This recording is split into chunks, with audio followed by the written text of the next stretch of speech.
Necə axı edir bunu? Bir baxın görün necə təmizləndi.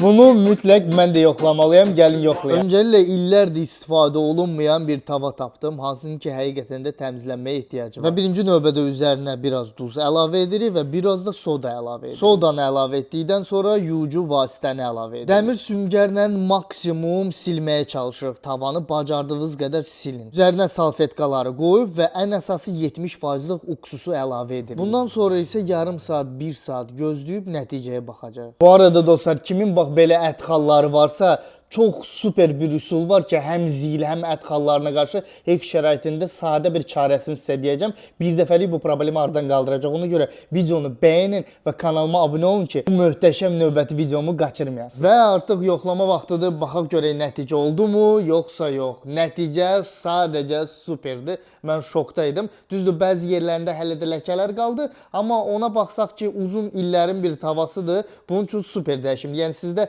biraz ləkəli bir tava varsa, ümumiyyətlə heç bir ləkə qalmayacaq. O səbəbdən də mütləq yoxlayın, razı qalacaqsınız. Cəmi 2 həftəyə ac qalmadan, dərmansız, bax belə mənim izləyicilərim kimi həm dümdüz qarın üçün, həm 7 kilo artıq çəkidən azad olmaq istəyirsinizsə, Instagrama direktə mənə arıqlama proqramı yazın. Hər birinizə məlumat göndəriləcək.